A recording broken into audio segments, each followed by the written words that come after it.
Ladies and gentlemen of the jury, we are back in session for the verdict, where we shall be putting a recently completed game on trial. Today's victim, Subnautica. And our friend here will be judged on story, graphics, audio, gameplay, and ending. With that, the Senate will decide your fate. I am the War Chief. And we begin by first talking about the story. I would rate this an 8 out of 10. You see, it was initially a compelling survivor story, wondering if you could find any other survivors from the crash of your ship, the Aurora. And there was a lot of it that had to do with discovering the fates of different crew members, and maybe some people who were on the islands slash the planet before you. But discovering the fates was grim, since it slowly dawned on you that you were the only survivor. And you were the only one who had any chance of possibly surviving this area. But more than survival, you needed to get out. How would you even do that? And the story linked very well to gameplay, in that certain discoveries required better equipment to go even deeper. You know, some life pods would be 500 meters deep underwater, and you didn't necessarily have the proper equipment to go that far at a certain point of the game. So the gameplay would then have you create something that could go that deep, and only then can you make those discoveries. Now, the reason why there are deductions is that there is an odd disconnect after going around and finding survivor life pods in different areas. It suddenly becomes this weird alien story while you're just trying to find yourself a cure for a disease that you contracted while on this oceanic planet. And I don't know, at a certain point, it became a little bit blurry. It was a little bit tough as to what exactly you were trying to do here. Like, yes, you had your objective: survive, cure yourself, and exit. But somewhere down the line, especially in the latter half of the game, that got a little bit blurry, a little bit odd. The pacing was a little bit choppy, so that's why it's getting an 8 out of 10. For the graphics, 10, absolute 10 out of 10. It was my first time playing a fully aquatic game. Essentially, you know how gamers meme up that, oh, water levels are the worst. Well, imagine a game that's a giant water level. How could you deal with it? Well, to be fair, they did a fantastic job with the graphics. There was a strange feeling of familiarity, yet everything being unknown at the same time. What I mean by that is, I'm sure everyone has seen like these little coral reefs, right? With these very colorful little fishies and, certain tropical islands that are surrounded by seawater and stuff like that. So that's where the familiarity comes. It's from that kind of setting. And yet everything is unknown, everything is alien, because these are not your normal fish, these are not your normal corals. Hell, these aren't even your regular fruits when you get to the islands, right? So it nailed that. Like, you could tell this was definitely an alien planet. The creature design, speaking of, is fantastic as well. Apart from just having the little fishies and the slightly bigger fish that are a bit more territorial and will attack you, a bit more hostile. The leviathans are built to scare the hell out of you. Although there are a few of them that are just big old lumps floating around in the ocean. They're harmless. They just won't mind you. You know, they're kind of like your buddies, but they don't acknowledge you. And there is a constant art style of a very futuristic sci-fi, like with your bases and vehicles. Something about that style was consistent, and it worked very, very well. It went to show that this was indeed a futuristic setting, yet at the same time, what you had to deal with was also primitive in nature, right? And the vehicles were fantastic as well. From the sea moth that you will get, that will be your best buddy for a long time. But I do have to give a shout out to my best buddy, the prawn suit. That absolute trooper. It changed the game too. When you got that prawn suit, right? That should be about it for the graphics. Easy 10 out of 10. Perfect depiction of an alien world. Perfect depiction of the sci-fi setting. As for audio, also an easy 10 out of 10. There was a lot of excellent music accompanying the various areas / biomes in the game. There had different soundtracks depending on how deep you were in a particular biome and all that stuff. And the sound design also added to the hostility and the primal fear I felt of the deep ocean, because you'd constantly hear these unknown roars, right? From even if they were like slightly smaller or weaker creatures, sometimes it would just intimidate you with just by how they sounded. So that was fantastic in unsettling me, in just pushing this narrative that this is definitely an alien planet. This is not a horror game, but it might as well be, with how oppressive the atmosphere created by the graphics and audio were. Absolutely brilliant job. Also, one of my favorite things was the voice lines per vehicle and the bases. Like each habitat and the vehicles had a more intense AI that greeted you. It's like that little sea moth was like, "Welcome aboard, Captain." And then the prawn suit had the most awesomely manly, cool voice, like, "Welcome aboard, Captain." And the Cyclops, I mean, I barely even got to interact with the Cyclops, but it had a very interesting auto-tuned man's voice that reminded me something of GLaDOS from Portal. So that was a fun touch as well. I have no qualms about the voice acting in the game as well. They were able to convey the feeling of hopelessness and despair that you would feel in a catastrophic situation, as what the survivors had to go through. And another noteworthy sound effect was when the plasma cannon fired, and you were just helpless as watching as that big old ship in the sky was coming in through the atmosphere, and it got shot down, and then there was a brilliant explosion of fire and metal crashing into the planet, and you're like, well, I'm screwed. Oh my goodness. Now, as for the gameplay, this is where things get weaker. I will rate the gameplay a 7, and here's why. The initial gameplay loop was interesting, compelling, and it made you want to explore more, honestly. Finding wrecks, finding blueprints, finding PDA data that revealed more of the story as you went along, that was a great feeling. Hell, building a base was more fun than it had any right to be. I felt like I was playing Underwater Sim City for about 4 hours. I basically had one stream where all I did was fix my base up, essentially. Barely did any exploration. I was just having too much fun with my base. And as I said, getting new vehicles to explore the environment with was an absolute joy and gave you a sense of accomplishment. And it really helped you traverse all of these crazy cool areas that you would find, right? And I also eventually found a way to fight against all of the wildlife, and was constantly called a space orc by my good friend.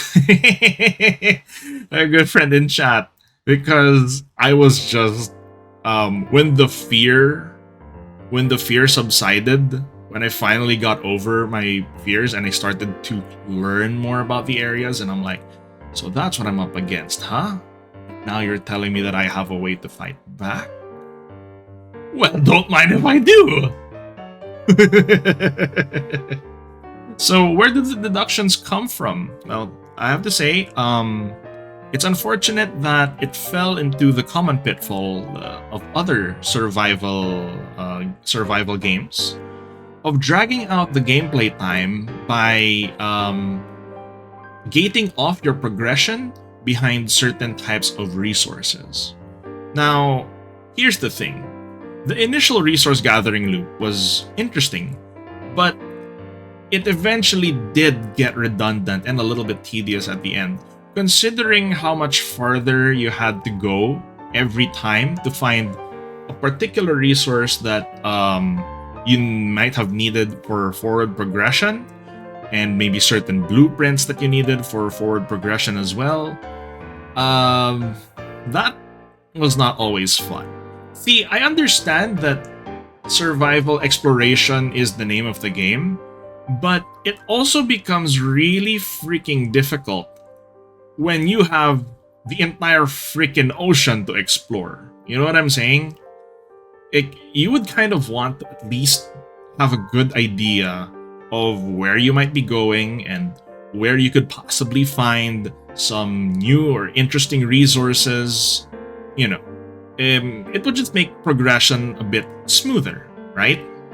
To me, that's just me. It's just a problem I've always had with survival exploration games, such as I had the same issue with Valheim, actually. Another big thing was how exploration became a little bit unintuitive after the game stopped giving you goals or objectives. Because initially the game would give you radio signals or or prompts saying, "Oh, we detected a life pod. How many meters from your location?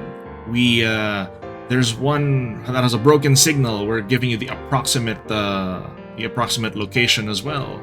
And you know, when you found all of them and explored them all, it's like, okay, well, what now?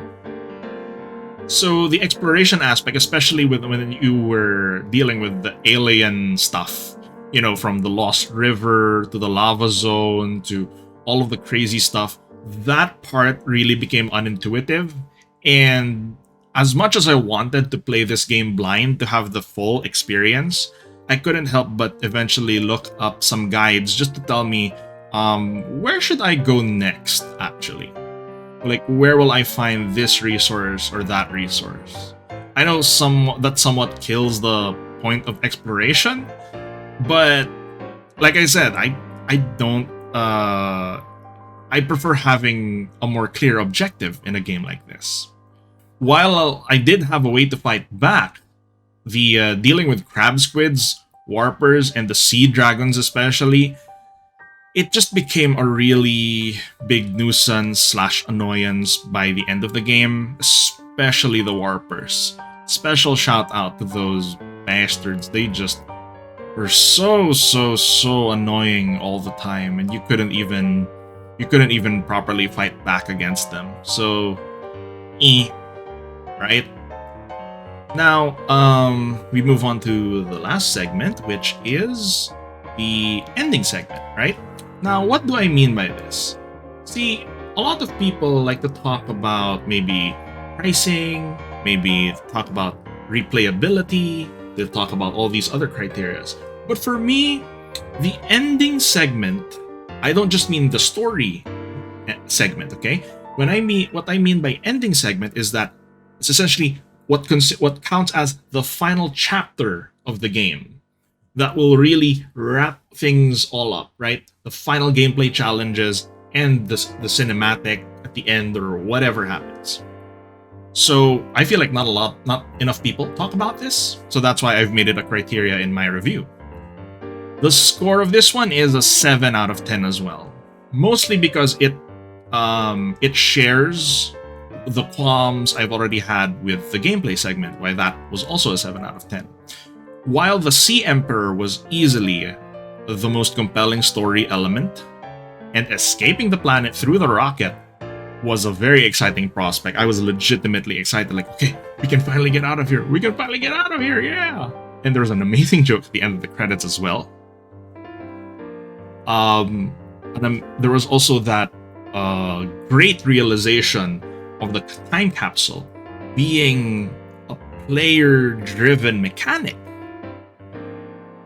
You're the one who's actually sending items to the past for any new players who might be considering playing the game.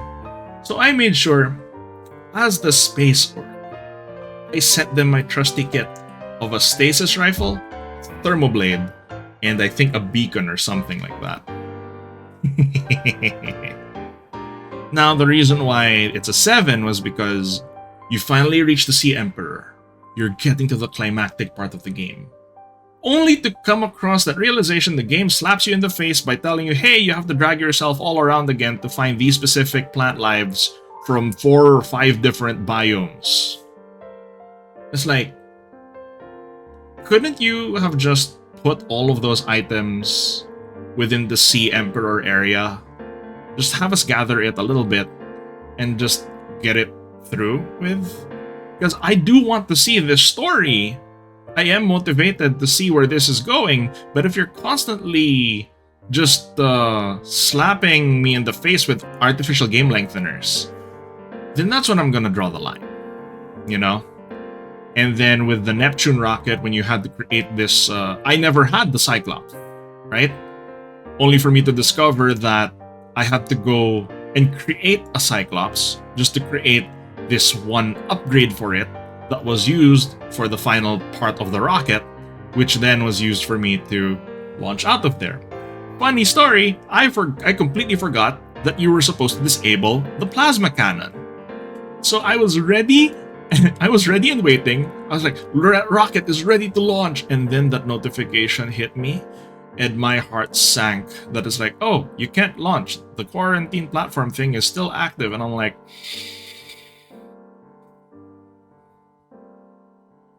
yeah, so that essentially sums up my reaction to that. By that point, I just wanted to get it over with, right? I just wanted to see where this is going to go. I wanted to see where this is going to end. But every single corner, I was slapped with another game lengthener. Like, oh, here's more resources to block your progression. Oh, here's another obstacle. And I'm like, just let me finish your game. I want to play and finish your game. Just let me do it. You know? So, that payoff, was the payoff of the rocket launch worth it? Well, in the moment, it was very exciting. It was really fun, and I was happy to be done with the game. But, you know, when I sat down and thought about it, yeah, a lot of the final parts of the game really dragged out more than they needed to, in my opinion, of course. Bonus criteria, this isn't part of the score, but replayability, 0. It has no replayability whatsoever unless you're a speedrunner, because the challenge comes from the knowledge you have of the game, or rather the lack thereof. You know, if you don't know where you're going, you don't know what's happening, that's the main core of the game. But by the time you finish it, of course you know a lot of the mechanics of the game inside and out, where you're going to find certain resources, certain materials, how to create certain vehicles, and all that stuff. So the challenge becomes practically non-existent, right? So the overall score becomes we do 7 8 plus 10 plus 10 plus 7 plus 7, divide that by 5, and that becomes an 8.4. So let's just round that up to an 8.5, which I think is still a respectable score for a game like this. Now, is it in my top 10 or top 20 games of all time? No, but it is a fantastic game for what it is. Would I recommend it? Well, if you don't have a crippling primal fear of the ocean like I do, and you're a fan of exploration and some mysteries, well, this is the game for you. Easily. For me, it became unintentionally the scariest game that I have ever played in my life. So I have no desire to return to the game, nor to play Below Zero anytime soon. Only time will tell if I ever decide to check that game out, though. And that was the verdict. I hope you enjoyed that. Please remember to like and subscribe. Let me know what you thought in the comments below or what you'd like to see from me next. And with that, our session is adjourned. Take care of yourselves, and I will see you in the next one. This is Senator Warchief signing out. Bye-bye.